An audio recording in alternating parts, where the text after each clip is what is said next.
I'm Teisha Bader, in for Mark Golub. And in the news, the 75th anniversary of the vel'd'hiv roundup, the mass arrests of 13,152 French Jews on July the 16th and 17th of 1942, several thousand of whom were children. From the stadium at Vel'd'hiv in Paris, the Jews were deported to the Auschwitz death camps, and fewer than 100 survived. Dr. Edna Friedberg is a historian at the United States Holocaust Memorial Museum, where she serves as the director of its Wexner Learning Center. She joins us now from Washington to give us some historical perspective on what happened 75 years ago. Edna, thank you so much for joining us here on JBS. My pleasure. So can you give us some background of what was going on at the time in France and what led to these mass arrests? So to remind ourselves of context, following the French surrender to German forces in June 1940, the previously democratic French Third Republic was replaced by a collaborationist regime, which is frequently referred to as Vichy. And the Vichy regime was led by a French World War I hero named Philippe Pétain, which collaborated actively with the Nazi regime and facilitated the deportation of Jews across not only the occupied area of France, but also in the free zone in the south. And the anniversary that we are marking here of the vel'd'hiv deportation is particularly notable because it is a deportation that was carried out entirely by French police. German authorities and German manpower was not needed in order to carry out this deportation of Jews from in and around Paris. So it was French police making these arrests, and it's interesting that the anniversary itself was actually marked in Paris on Sunday, and we'll get to President Emmanuel Macron's comments in just a moment, but he does make very specific note of that there were no Germans making these arrests, that these were all French. How long were the Jews held at the stadium, and what were they told? French police would go to their doors, I imagine, taking them by force. What were they told when they were initially taken? Well, I'd like to also mention in terms of the dates, and you're mentioning about Macron in France, that clearly this anniversary falls directly in the shadow of Bastille Day, the day of great national pride in France. And in fact, the roundup was originally scheduled to take place from July 13th to 15th.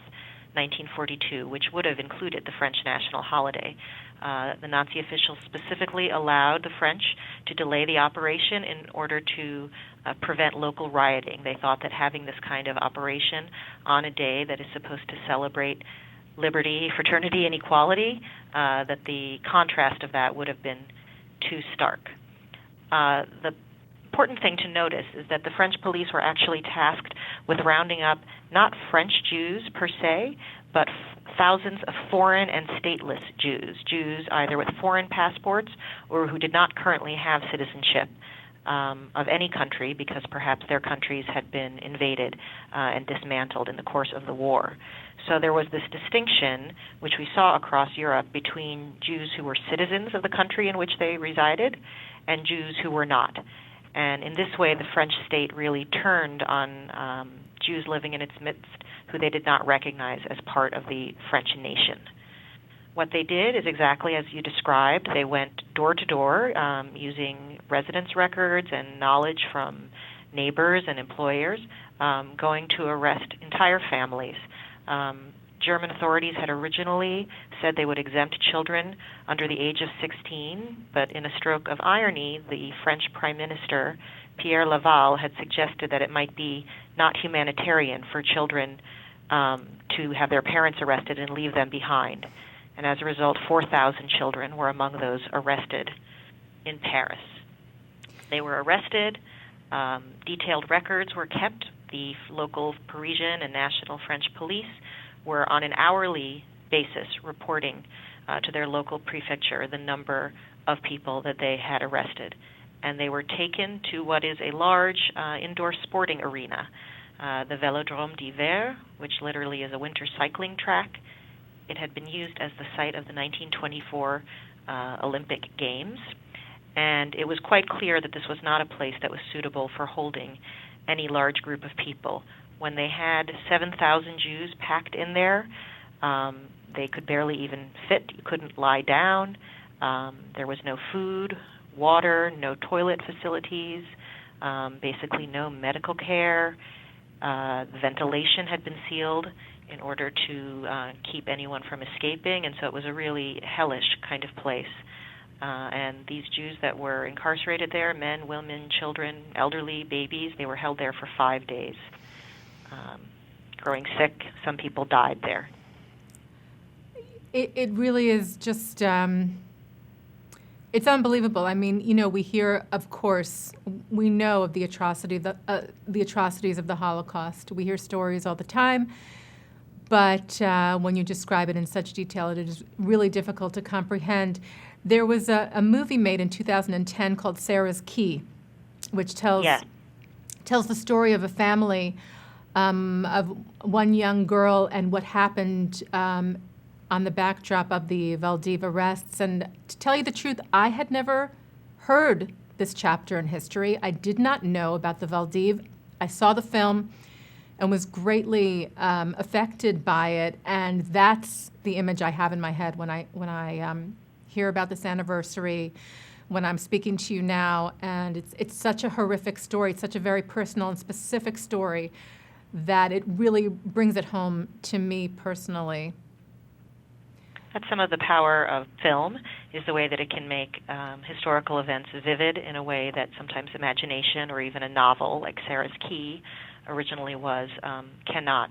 There was a subsequent movie that came out, actually a couple years earlier, a 2010 movie called La Rafle, R-A-F-L-E, or The Roundup in English, which is a French movie that shows also very, very realistically and disturbingly what the scene looked like in the vel'd'hiv. I would highly recommend either film to your viewers in order to see what it was like. But one of the contrasts and, again, sort of ironies of this roundup is that part of the reason that French policemen carried out this mass arrest was they were trying to preserve the illusion of being independent of German occupiers. So, in fact, the deportation was planned jointly by French and occupying German authorities, but with the explicit intention of having the public face of it be French police in order to not seem as though Germans were dominating. So it's this strange twist of appearances and guilt and an acute sense of public image. Absolutely. Now, what happened? So you said the Jews that were arrested were held in the stadium for 5 days, and then what took place? So there were approximately 13,000 men, women, and children arrested over this just 2-day period, again, in the heart of a bustling city, and we have photographs that show buses and other transport lined up around the sports arena. So this is happening in plain sight. Of those 13,000, approximately 6,000 actually did not go to the sports arena, but were taken directly to a transit camp known as Drancy. And of the other 7,000, approximately 4,000 were kids, and they, with 3,000 adults, were crammed into and imprisoned in the sports arena. Eventually, almost all of those were taken to various transit camps as a way station on their way east, on their way to the killing center at Auschwitz-Birkenau, where the vast majority of them died. Now, I was reading, I believe it was about the train station at Drancy that is now going to be made into some sort of memorial. Is that correct? It's true. So the site has existed and people have visited it for some time, but they are currently developing a more robust historical museum there in order to document really what happened. It makes you think about sites of memory and how they are different than reading about it in a book or even in a museum in another time and place. It's a sort of if these walls could talk type of experience to remind you what happened in this specific place on this ground, where the light hits you in the same way that it hit people 75 years ago, but that crimes were happening there. So true. So let's talk a bit about the recent French elections, and French presidential candidate, former candidate Marine Le Pen, made some remarks about the Vichy and about the vel'd'hiv. She suggested that it wasn't France that was responsible, it was the Vichy, as if that was a separate entity. So what is the danger of her statement, and how did the museum respond to that? So in April, while the French election campaign was going on, Marine Le Pen, the leader of France's far-right National Front Party, who was the candidate for president, stated that, and I quote, "I don't think that France is responsible for the vel'd'hiv." She said, "This is not France." And by that, she was trying, in theory, or at least her defense was, that she was making a distinction between who was in power at the time and who was in France now, in power now in France. But what is dangerous about that, and the museum immediately strongly condemned her words, is that that kind of language not only is an attempt to diminish or distort the truth of what happened in France during the Nazi period, but serves as a sort of dog whistle, as a signal to people who do deny the Holocaust, who do try to diminish guilt, who challenge the historical record, often motivated by anti-Semitism today or other forms of racism and hatred. And it's no accident when someone who is the leader of a party like the National Front, which has a long legacy through Marine Le Pen's father of Holocaust denial, not only should a person like that and a person of influence not say these kinds of things, but in fact should be bending over backwards to distance herself from that. So the fact that she chose to make those statements was clearly playing to a kind of racist and anti-Semitic base that is definitely dangerous, and that the Holocaust Museum wanted to flag as part of a very disturbing and dangerous trend. Absolutely. And so let's get back to Macron's comments. Very different, of course. He made very clear remarks at the commemoration held on Sunday in Paris that France organized the roundup. He said not a single German took part in orchestrating the notorious roundup at vel'd'hiv. So how significant is that statement? I know that back in 1995, then President of France, Jacques Chirac, was the first French leader to admit France's guilt in the mass murder of Jews. How do you see Macron's statements on Sunday? I see Macron's statement as an important repudiation of this kind of hateful or truth-denying approach that Le Pen was representing, and in fact a way of saying, no, this is France, that France is going to face its history honestly, without fear, without shying away, without excuses. But frankly, it's something that goes far, far beyond France. What we were seeing across Europe in the very lands where the Holocaust happened is an equivocation in many countries, in Eastern Europe especially, in the former Soviet bloc, where many, many stains on their national history, whether they were actively collaborationist or had local movements who supported or otherwise enabled Nazi genocidal policies, many of these countries are showing either an unwillingness to look at their past honestly, or in fact a rejection of strides that have been made in that direction, when in fact there has been some kind of internal reckoning. And I very much welcome what Macron said this week, because he's saying basically we are not veering off course. We are staying true to what Chirac and Mitterrand and others who in fact were alive during the time of the war are saying about a true understanding. Part of why this chapter of French history may be less known, especially to Americans, is that it kind of runs at odds with our vision of France as a place of resistance, of a place that stood up for democratic values in the face of Nazi occupation, when in fact, as it generally is, the truth is much more complicated. And in the case of France and pretty much every country in Nazi-occupied Europe, there was moral compromise. It was not possible for Nazi Germany to murder 6 million people without the active support of many, many hundreds of thousands of others, and this is but one example. And Israeli Prime Minister Netanyahu made specific note in his remarks at the memorial on Sunday that with all the tragedy and horror of the arrest at vel'd'hiv, there also were those people, those citizens of France, that risked their lives to help others, to save others during this very, very dark period. What can you tell me about some of those heroes? You can think, for example, of the French town of Le Chambon-sur-Lignon, a place that was populated primarily by French Huguenots, a Christian minority, Protestant, who had a long history themselves of persecution, and where the citizens of the town, led by Huguenot ministers, religious leaders, sheltered hundreds of Jewish children in their town. So not just an individual sticking his neck out to save someone, but a collective effort, one of collective risk and collective goodness.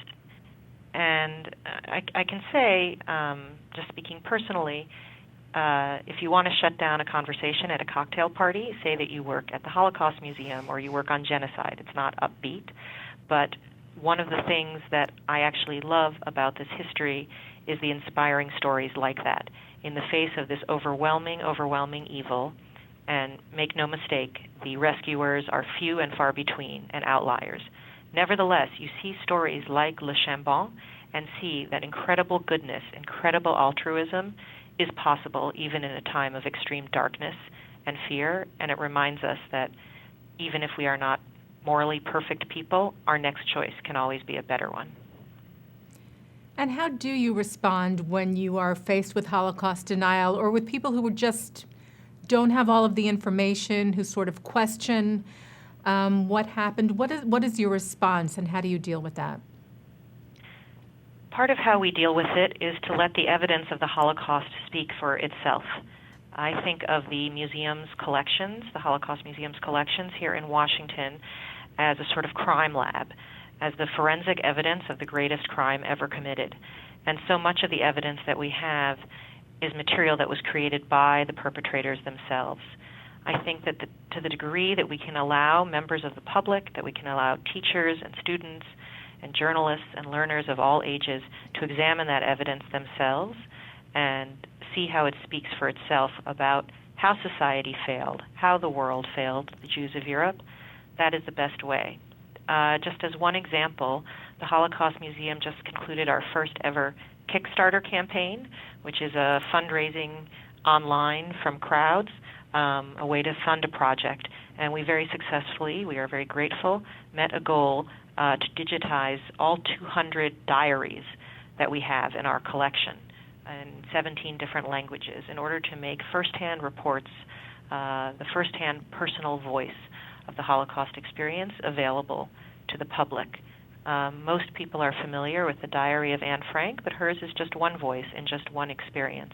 And the more that we can put a face on this vast, overwhelming crime, the more it feels real to people. That is especially important right now at a time where every day we have fewer and fewer eyewitnesses to this history with us. And by that I don't only mean Holocaust survivors, but also anyone who was alive during this period for whom it is more than just a history lesson, but for whom it was an actual event. That is one of our most central responsibilities at the Holocaust Museum, is to rescue the evidence and preserve it so that it continues to speak and is there as a solid counterweight to anyone who would deny the truth of this history. So yeah, that's one of the things I wanted to ask you, was the fact that Holocaust survivors are obviously getting older and dying out, how you meet that challenge, and is there sort of a shift in what the museum is focusing on with that being a reality that you have to deal with? Part of it has to do with our collections, as I described, but another is a focus on youth. And by youth, I primarily mean people ages 18 to, let's say, 30. If you've ever been to the museum in Washington, you may recall that in our central hall, we have inscribed into the stone on the wall a verse from the biblical book of Isaiah that says, "You are my witnesses." The idea is that anyone who comes into contact with the museum, whether by walking through our doors or by walking through our virtual doors online, that they are now the bearers, the responsible bearers of this history in order to carry it forward and to make sure that it is intact, that it is respected, and that it is understood.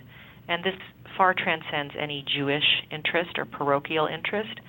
This is possibly the best documented crime in human history, and we are all the beneficiaries if we can study the evidence that that crime has left behind to understand Why do societies fall apart? How is democracy fragile? What kind of motivations cause people to either turn to their neighbor for help, to support their neighbor, or to turn in their neighbor in a time of danger? So we want to have the museum exist not just for the sake of memory, but for the health of our society and of our children and our children's children. Now, Edna, I know the museum itself has an anniversary coming up next year. Tell us a bit about that and what some of the plans and projects are. So next April in 2018, the museum will mark its 25th anniversary, which in some ways makes us still a young institution. But we are located in Washington, D.C., in the nation's capital, literally in the shadow of the Washington Monument. And as the nation's memorial to the Holocaust, we are turning our gaze inward for our anniversary and mounting a special new exhibition and nationwide educational initiative about America, about Americans, average Americans and the Holocaust, and Americans and the Nazi threat. What did average people, for example, know if they were reading their local newspaper in 1938, in 1941, in 1943? This is a story that is much bigger than President Roosevelt and his administration, but is the story of ordinary people who may have submitted an affidavit to try to sponsor a stranger for a visa, a refugee, to come to the United States to safety. It's the story of selfless people from all walks of life, Quakers, Unitarians, who went to Europe in order to rescue people from danger. So it's really the story of us, and we feel that we owe it to the American people both to help them understand the story of their own nation, but also to look at our United States of America with a critical eye, not dissimilar to what we were discussing earlier about France having an honest, candid, even if painful reckoning with itself, that we need to do the same for the United States, and that's how we're marking our 25th anniversary. And I love that thought process of, it seems, the museum is really just trying to make this a personal thing for every individual that walks through your doors, as you were saying. How can a school child relate to this? How can a teenager, how can a college student, a parent, a grandparent relate to a time in history that seems so horrific and perhaps that most of us keep at a distance? And how do we ask ourselves questions and make it something we can relate to, something we do have to answer questions about? Absolutely. I'll mention actually one specific project that may be of interest to some of your viewers because they can participate from wherever they are located, anywhere in the world. It's a project called History Unfolded. If they Google History Unfolded and Holocaust Museum, they will come to this project where we ask everyone to become our partner in research, really. Anyone from a teenager up to someone in their 90s can do this project, where we are looking for local press coverage in community newspapers around the country of around a dozen historical events of the Holocaust. So to know, for example, the violence of Kristallnacht in November 1938, how would somebody living in Kansas City have heard about this? What would they have known at the time, in the moment? Not to project back our knowledge now and say, why didn't people do this or why did they do that? But to really understand, what were people reading with their morning cup of coffee in 1938, in 1942? And I think this is very nuanced and informative and relevant information, not only for our knowledge of the historical period, but to help us think about ourselves now. What are you or I hearing on the radio or reading online on a daily basis about places in the Middle East or elsewhere where there are people in mortal danger? And how do we reconcile that with our daily lives? I think if we look at ourselves now and at Americans then, it's not to excuse or rationalize what they did or didn't do, but to understand what motivates people again, to either speak up or to remain silent. Edna, thank you so much for sharing what the museum does on a daily basis. We truly appreciate all of your efforts and for sharing your vast knowledge and the historical perspective behind the vel'd'hiv roundups, of which we just marked the 75th anniversary in Paris. And we, of course, remember that those infamous events all around the world. Thank you so much for sharing with us today on JBS. Thank you for helping to memorialize them. Appreciate it. We appreciate the museum and your efforts. Dr. Edna Friedberg is a historian at the United States Holocaust Memorial Museum in Washington, D.C., where she serves as director of the museum's Wexner Learning Center. Thank you, as always, to our director, Sloan Copeland, production coordinator, Serge Goldberg, JBS Associate Director, Dara Golub, and to our editors, Jonathan McDevitt and Dennis Golan. I'm Teisha Bader in for Mark Golub on this edition of In the News.